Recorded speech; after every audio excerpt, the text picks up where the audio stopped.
Welcome to this online lesson on guerrilla warfare and Operation Rolling Thunder during the Vietnam War. This lesson will contrast two very different styles of warfare. One, guerrilla warfare used by the Vietcong to high effect, and Operation Rolling Thunder, a bombing campaign used by the United States to far more limited effect. Which begs the starter question today: how can a pointed stick be more deadly than a $10 million supersonic jet bomber?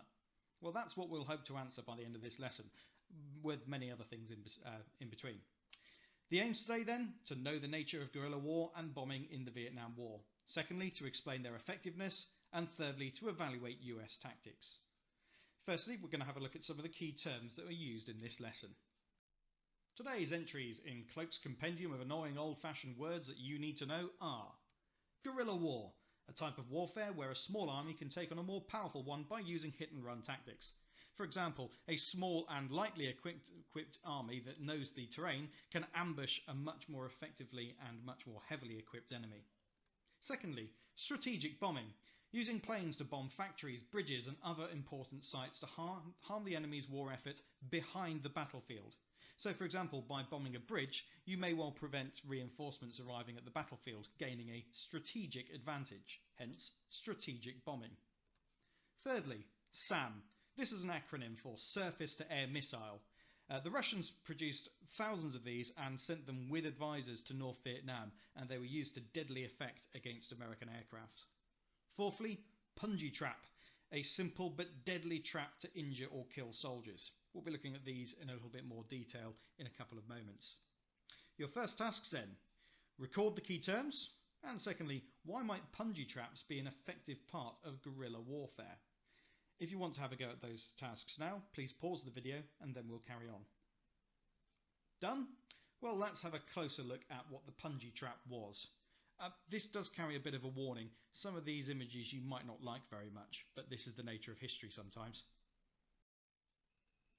Firstly, we see this diagram of a Punji Trap. There were many different designs of Punji Trap that could be adapted for the circumstances and the environment in which they were laid. Notice in the top diagram, the primed Punji Trap involves a pit that has been dug with two little ledges and a light grass covering on top that would make it very hard to spot. This has been laid with a board with rusty nails embedded into it, which would cause pretty dire injury to anyone who stepped into it. Not only that, but the action of removing your foot from that would actually cause more damage than just it going in. Although this kind of trap would be unlikely to kill anyone who fell into it, it would very severely incapacitate them, and crucially it would cause more men to be used in carrying the wounded man back than simply just carrying on with the mission. Here's one of the effects of this. This is a standard issue South Vietnamese boot from the Vietnam War. You can see a rusty nail has gone straight through it and presumably went straight through the soldier's foot as well. Only later were these boots fitted with a flexible piece of spring steel within the sole of the boot in order to prevent this. But this new production technique took time to come in, and for years these boots were the common types used. The effect of this was that ARVN and American patrols who were on search and destroy missions against the Vietcong would spend an awful lot of time looking at their feet and where they were treading, and not looking at the tree line and where their enemy might be. This caused them great anxiety, this slowed down their patrols, but it also made it more likely that they could fall prey to ambushes, making the Punji Trap an incredibly dangerous and effective weapon. Not only that, there's one other thing I've not yet mentioned. In order to increase the incapacitating effect of these weapons and increase the risk of infection for those who fell into them, these sticks were often smeared with human excrement. Yeah, pretty disgusting, as is the next picture. The following photograph shows a young soldier of the ARVN who has fallen victim to one of these Punji traps. An extreme example, but if you imagine you had someone opening fire on you and you decided to leap into the nearest ditch and it had a Punji trap within it, this could have been your fate. And unfortunately, it was the fate of many American and South Vietnamese soldiers who fell victim to the Punji traps. This would have been covered up, and so these sharpened, excrement-smeared stakes would not have been visible to this poor soldier before he leapt for cover. And unfortunately, that was the end of him. Doubtless you can tell why these traps were so feared, despite the fact that they were incredibly low-tech, and they were an ideal example of guerrilla warfare in action. let's consider the other types of action by the Vietcong in guerrilla warfare. Why were Vietcong guerrilla tactics so successful? Well, they had two main objectives. Firstly, to get the support of local people, and secondly, to weaken and terrorise their enemies by surprise hit-and-run attacks and ambushes. Let's consider some of the techniques that the Vietcong used to achieve this through guerrilla warfare. First of all, they would kill unpopular government officials in villages and cities. They would also sabotage roads and bridges and ambush ARVN and later US patrols. Thirdly, they would stay close to the US troops so that American planes couldn't bomb them. After all, they wouldn't want to hit their own men. Fourthly, they built networks of tunnels to hide in. These could also be used for storing supplies. They used simple traps, such as the punji sticks we looked at previously. They used light weapons. This meant that they could move quickly and quietly through the undergrowth and the jungle. They were dressed like ordinary Vietnamese people. This meant that Vietcong soldiers could often be mistaken for ordinary villagers and vice versa. If they didn't have their weapons with them, it was very difficult to tell the difference. Lastly, they used propaganda and talks in villages. Some actually lived in the villages that they were operating from. Your tasks then. Copy this diagram onto a piece of paper. Feel free to abbreviate some of these headings, but as long as they make sense. Draw arrows from the blue circles to the appropriate headings. These are headings 1 and 2 in the green. They may relate to more than one heading. Secondly, can any of the factors in the blue circles be linked? Draw dashed lines between them. And thirdly, write 2-point example explain paragraphs to explain why the Vietcong tactics were so successful. 1-point example explain for each heading. So choose one that relates to getting the support of the people and one that relates to weakening and terrorising the enemy. If you'd like to do this task, pause the video now and complete it. Done? Well, let's consider where some of these factors are linked to the headings. Firstly, killing unpopular government officials in villages and cities had the effect of both getting the support of the people and weakening their enemies. Sabotaging roads and bridges was very much more linked to weakening and terrorising their enemies. Staying close to US troops so US planes couldn't bomb them, also linked to weakening and terrorising their enemy, as was building networks of tunnels to hide in. Using simple traps such as punji sticks was an effective guerrilla warfare method for terrorising their enemies. Consider on our previous slide the fear and the anxiety that these weapons would cause to soldiers on patrol. Using light weapons allowing them to move quickly allows them to use these hit-and-run ambushes and attacks as tactics. Being dressed like ordinary Vietnamese people not only weakened and terrorised the enemy, but it also got the support of the local people, who would relate much more to the Vietcong than they would do to ARVN troops, who were equipped and looked very much like American soldiers. They also used propaganda and gave talks to people in villages to get their support as well. In terms of ones that might well be linked, well, consider this. They used propaganda and gave talks in villages, and they dressed like the ordinary Vietnamese people. Secondly, using sabotage on roads and bridges for ambushes is very much linked to the use of light weapons that could be used very quickly and could be moved very quickly and quietly. You may well have come up with other links too. I'm sure you have. Anyway, let's move on. Now we're going to have a look at our second major tactic, Operation Rolling Thunder. This was the longest air campaign used by the United States during the Vietnam War, and it lasted all the way from 1965 right the way through to 1968, when it was finally called off. There were various big problems with Rolling Thunder, but we're now going to consider the weapons and the tactics used by each side in this conflict. Firstly, consider that US bombers flew from missions from bases in Thailand. The aircraft pictured are F-105 Thunder Chief fighter bombers. These were supersonic planes. That means that they could travel faster than the speed of sound. Thailand was a neutral country during the Vietnam War, but it supported the American effort. That meant that the F-105s had to fly quite a long way in order to get to North Vietnam. This involved in-flight refueling, which was both tricky, dangerous, and very expensive to operate. An F-105 needed refueling almost immediately after takeoff because of the amount of fuel needed to lift both the plane and its weapons off the ground. Not only that, but the United States used aircraft carriers in the Gulf of Tonkin, both large ones like the Lexington and smaller ones like the Essex class carriers. Aircraft like the Douglas Sky Raider propeller-driven plane and the pictured A-4 Skyhawk jets were used against lighter targets in North Vietnam. The brunt of these operations was borne by the A-4s pictured. They didn't have it their own way though. The bombers had to hit strategic targets in North Vietnam. These included factories, bridges, oil, etc. They were restricted in what they could hit. Notice that typical strategic targets like ports are not included. There was a fear that Russian operatives may be unloading supplies from Russia in those ports, and that by killing Russian operatives you would be risking World War III. Not only that, they weren't allowed to bomb Hanoi itself, and the target list was under constant revision and meddling from Washington. This was incredibly unpopular with the crews, who simply wanted to get in, get the mission done, and get out. Often they were sent to locations where they knew they had already destroyed the target, putting their aircraft and their crews at needless risk. Ranged against them, we have the North Vietnamese defences. These were very sophisticated for the time.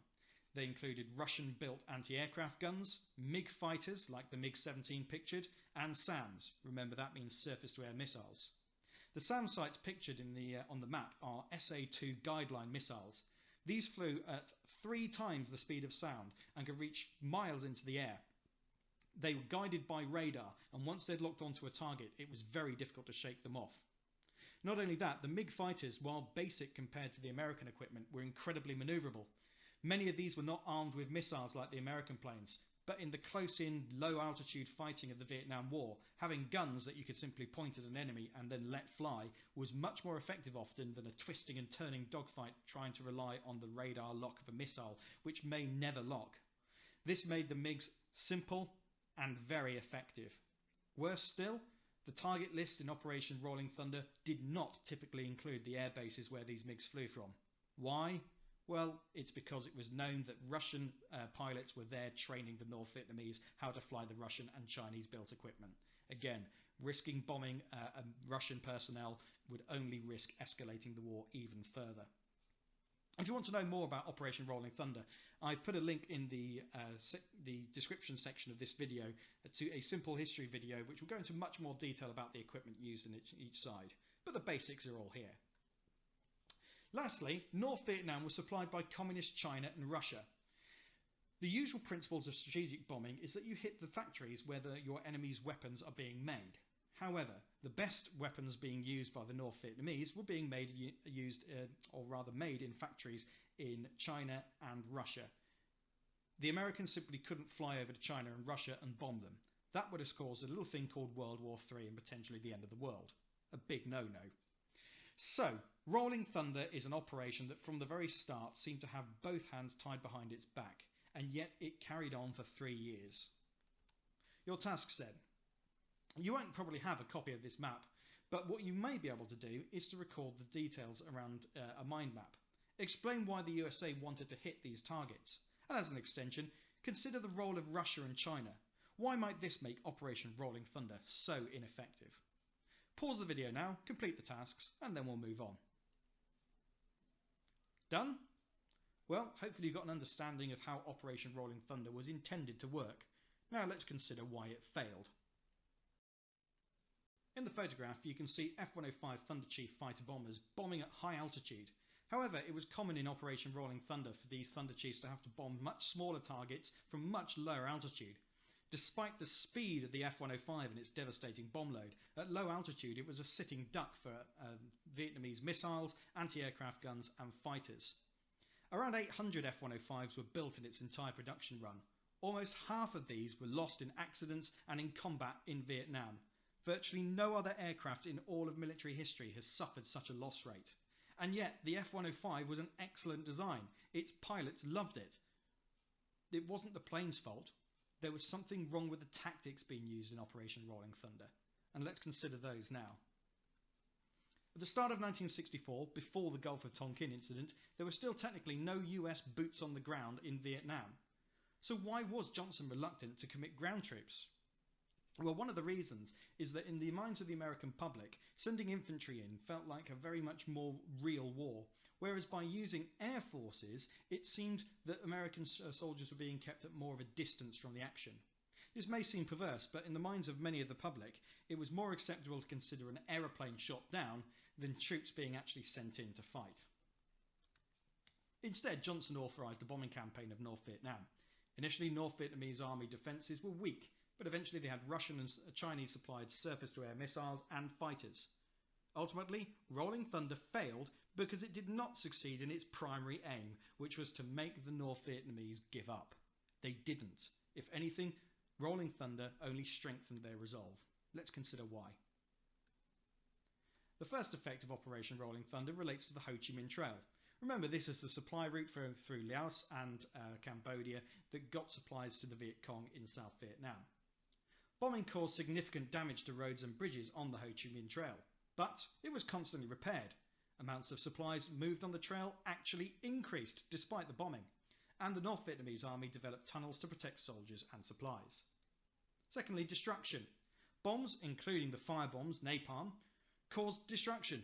This is beyond dispute, but the Vietnamese were even more determined to win. As their targets got hit, it only made them hate their American opposition more. Also, opinion around the world turned against the USA, with shocking images being shown of civilian victims of US bombing, both in South Vietnam against the Vietcong and against civilian operated industrial targets in the north. Industry.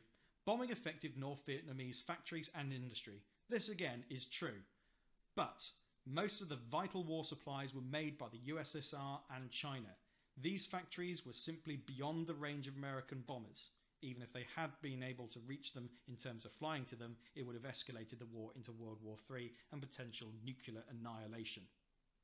Lastly, aid. Chinese and Russian aid to North Vietnam was not targeted. Wherever there were suspected Russian or Chinese advisors, those targets were off limits. Not even the boats being unloaded at Haiphong Harbour could be targeted. And so China still sent aid, and the USSR aid rose from $210 million in 1965 to $505 million in 1967. These are simply staggering figures. So, your tasks. Firstly, A.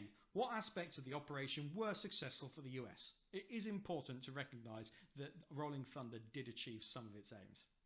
B. Which were the failures? Task 2. Complete 4 revision cards on the effects.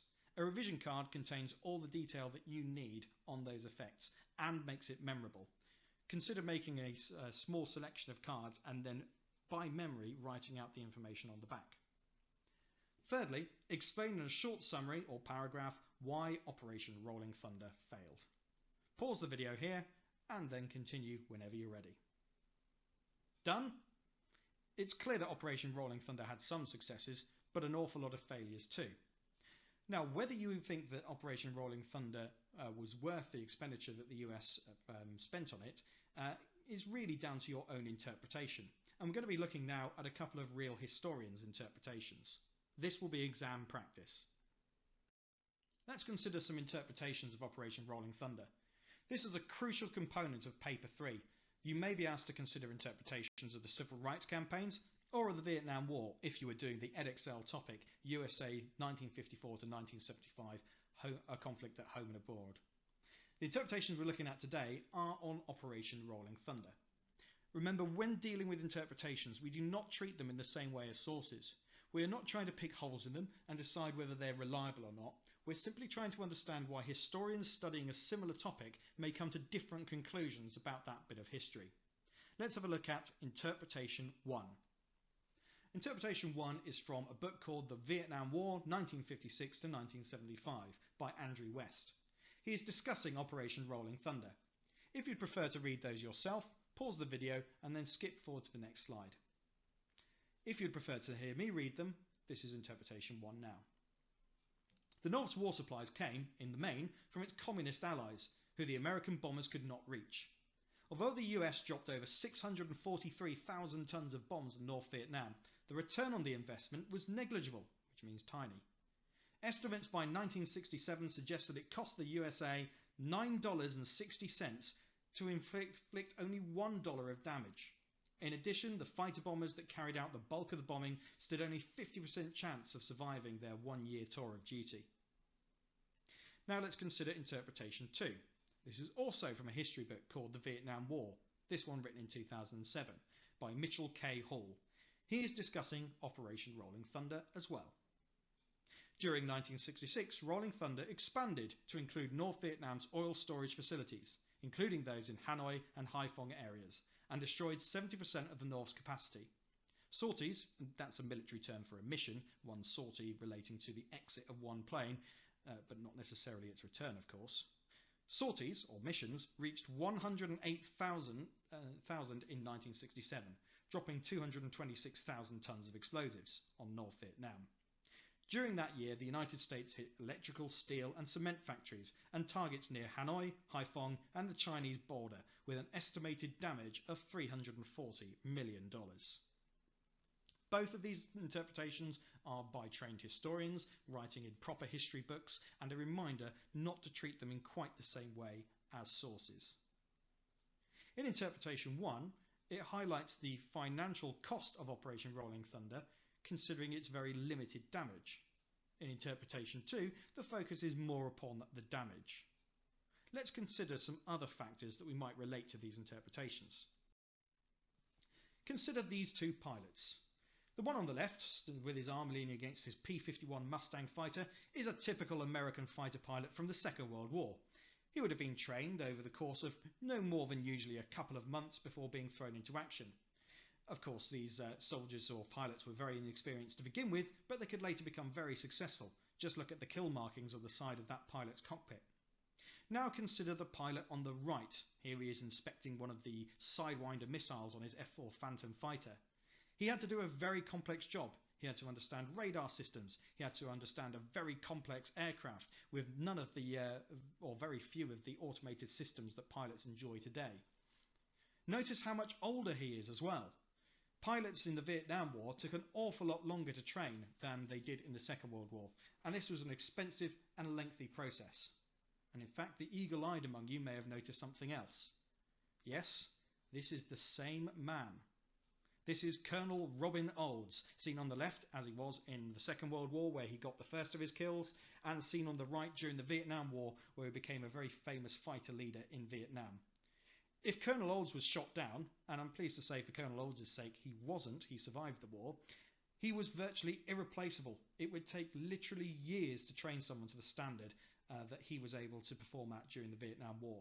So every loss of an American aircraft, whether the pilot was killed or captured, was a serious loss to the Air Force. This photograph here shows an F-104 hit by one of the North Vietnamese missiles. Notice it is caught fire. Its crew would be doomed. They would have to eject, and then they would be forced to either be at the mercy of Vietnamese soldiers and civilians on the ground, and the best they could probably expect, if they weren't picked up very quickly by an American rescue helicopter, was spending many long and miserable years in confinement and prison in North Vietnam, perhaps in the notorious Hanoi Hilton. So even when the pilots survived, their aircraft, which cost so many millions of dollars, would be destroyed. This relates much more to Interpretation 1 when it considered the cost of operations in terms of equipment, not just in terms of lives. Let's consider questions 2 and 3 as they might look in Paper 3 exam. Question 2. What is the difference between these two views of Operation Rolling Thunder? Now here's how you might answer a question like this. Describe the difference between the two examples and views given in the interpretations linked to your own knowledge about Operation Rolling Thunder. It's only 4 marks this task, and so you shouldn't spend any longer than about 5 or 6 minutes on this, making 4 salient points. Here are the interpretations again. If you pause the video here, give yourself around 6 minutes tops to answer this question. Pause the video now. Okay, is that time up? Let's have a look. Question 3. Explain why these two views might be different. Again, this is only a 4-mark answer, so you might want to spend only 5 or 6 minutes on this. Indeed, this answer is more complicated than the one before, even though it's only got 4 marks on it, so you might want to spend just slightly longer on this question. Here's how you answer it. Explain what facts and examples might explain the differences between the two interpretations. What events or facts might make the same event be viewed in different ways? A useful tip here is to consider the focus of the interpretation. Do not, I repeat, do not start questioning the quality of the historians, whether they're biased, whether one is pro-war, whether one is anti-war. You do not have enough information in order to make those judgments. Instead here, assume that the historian knows what they're doing. After all, their history books were published, and the publishers probably wouldn't have bothered doing that unless they had done a pretty decent book. So consider the focus, consider what they're looking at, which parts of the operation they're looking at, and that is where you will find your differences. Here are the interpretations again. Aim to use about 6 minutes in order to answer this question. Pause the video, and when done, we'll continue. Pause now. Okay, done? Let's have a look at a couple of example answers. What is the difference between these two views of Operation Rolling Thunder? 4 marks. Well, a possible answer to this might look like this. Interpretation 1 suggests Operation Rolling Thunder was a failure because the USA could not make much of an impact on the North's war industries. It cost $9.60 to inflict $1 of damage. Here I've linked a fact from the interpretation, that's the costs mentioned at the end of the sentence, with my own knowledge of Operation Rolling Thunder possibly being a failure. That's 2 marks so far. Now my next 2 marks. Interpretation 2 suggests Operation Rolling Thunder was at least partly successful because of the damage that was done, $340 million or 70% of the North's capacity. So it's identified that the difference between them is one says it was a failure, interpretation 1, and interpretation 2 suggests it was at least partly successful. That's the difference. Now let's consider question 3. Explain why these two views might be different. One reason that the interpretations may differ is because they focus, notice that I'm looking at the focus here, not just what they say, is because they focus on different aspects of Operation Rolling Thunder. Interpretation 1 focuses on the fact that the operation went on for a long time at great cost in terms of money, equipment and men, without resulting in the USA winning the war. On the other hand, Interpretation 2 focuses on the actual damage caused by the bombing, so a different focus entirely. Rolling Thunder ran from 1965 to 8, and in this time thousands of tons of bombs were dropped which did cause physical damage, though as Interpretation 1 suggests, this didn't affect the outcome of the war. I might also have looked at the fact that Interpretation 2 focuses on a narrower time period within Operation Rolling Thunder. But one thing in general I would suggest you pay attention to here is I had to write slightly more for question 3 here just to get my points across and really explain the difference in focus than I did for question 2. And that is worth bearing in mind. They might both be 4 marks, but the 4 marks of question 2 are easy marks compared to the 4 marks of question 3. But with practice and by training and looking at what the interpretations focus on, you can succeed with both of these questions. You'll find in paper 3 that these interpretations are used in a final question within the paper. Here's an example. How far do you agree with the interpretation that the return on the investment in Operation Rolling Thunder 1965 to 1968 was negligible, meaning tiny? This is the view shown in interpretation 1. Explain your answer using your knowledge of the historical context. You have 16 marks for this question, and often, though not always, there'll be 4 marks for spelling, punctuation and grammar attached to this question too. So do pay attention to your capital letters, your keyword spellings, and make sure that when you're spelling any complicated words, they will often be in the interpretations for you to check. Let's pull the question apart a little bit. Really, what this is asking you is not just whether or not you agree that the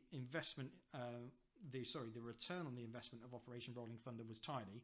It's asking you if you agree with interpretation 1, or by extension, whether you agree with interpretation 2. You will need to weigh up the strength of these interpretations against each other. What facts do you know that support interpretation 1? Be sure to explain them. What facts do you know that support interpretation 2? Be sure to explain them. And then overall, do you agree with interpretation 1 and the point that it's made? Or do you agree with interpretation 2 and therefore disagree with interpretation 1? Remember the phrase how far as well. It is perfectly acceptable to say that you agree with it to a limited extent or a great extent, but do try not to sit on the fence. That way you'll only get splinters in your bum, as I always tell my classes. Instead, come down on one side or the other. Either you do more agree with that interpretation or you more disagree with it. Now, as the Edexcel exam usually includes some stimulus material, I'm going to give you some extra help here. You may include the following in your answer. Public support for the Vietnam War. Remember that Operation Rolling Thunder had an often negative impact upon support for the war, both in terms of its cost and in terms of the human damage. Secondly, Chinese and Russian support for North Vietnam. Consider the role of China and Russia in supplying North Vietnam and how this affected how much impact Operation Rolling Thunder was able to have. You must also include information of your own. So, a top tip on how to answer this: give arguments for both sides. Remember that you can give quotes on these interpretations as long as you explain them. Have an overall conclusion. How far do you agree that the return on the investment in Operation Rolling Thunder was negligible? Is it to an extent? Is it to a limited extent? Is it to a great extent? But don't sit on the fence. And lastly, if you are familiar with this technique, use point, example, explain, and link to link it back to the question and ensure that you're hitting all these points. You shouldn't spend any longer than about half an hour on this type of answer, and it's well worth just spending a couple of minutes to jot down some bullet points as a plan. What will you cover, in what order, and most of all, do you agree or not? Always be relating it back to whether or not you agree with interpretation 1. If you'd like to attempt this question now, just pause the video and then replay it again when you're ready. Good luck. Done? Well, if you've done this right, your hand should be aching pretty well by now. Let's have a look at some example answers. Here's an example paragraph. You do not have to agree with this, but it might help sharpen up your technique if you see how it's been done. I've colour-coded point, example, explain, and link here. My points are in red, my example's in blue, my explanation and further analysis is in green, and then my link back to the question is in purple. In many ways, Operation Rolling Thunder was a failure. Although interpretation 2 refers to 70% of the North's war industries being destroyed, this did not have a big effect on the North's ability to fight. This is because North Vietnam got most of its war supplies from its allies such as Russia and China, which were beyond the reach of American bombers, as attacking them would have escalated the war. This supports interpretation 1 because it shows that despite the huge number of bombs being dropped, they weren't hitting the highest value of targets. Now consider that I am comparing here the two interpretations, and that will get me marks for AO3. And also I am considering my own knowledge. I'm identifying that the highest value targets were not hit by the bombers in Operation Rolling Thunder. So I'm picking up marks for A1 here as well. Though actually, these sorts of questions really focus just upon your use of your knowledge in relation to the interpretations, which is AO3. Let's have a look at another example conclusion. Again, I've used the same colour coding for point, example, explain, and link. In conclusion, I mostly agree with interpretation 1 and that the return on the investment in Operation Rolling Thunder was negligible. That's what the examiner wants to see you do. They want to see you actually making a statement that either agrees or disagrees with that interpretation, not sitting on the fence.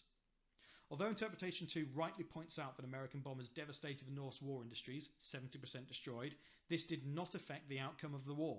Rolling Thunder's objective was to destroy North Vietnam's ability to continue fighting, and, partly because of the support of the North got from China and Russia, the war was not won by American bombing. This supports interpretation 1 because despite the huge expense in money and lives, Rolling Thunder achieved little other than to turn the American public against the war. Now, whether or not you do agree with that, that's an example of how you might get a balanced conclusion that evaluates these 2 points. And on that note, we will finish. But let's just consider this. Is the stick mightier than the bomber? Well, obviously, a 1,300 mph Republic F-105D Thunder Chief is a far deadlier weapon than a sharpened piece of bamboo. But, in terms of winning the Vietnam War, what made Punji Traps and guerrilla tactics so much more effective than the bombing of North Vietnam? Give that some thought, and on that note, I'll say goodbye. Goodbye!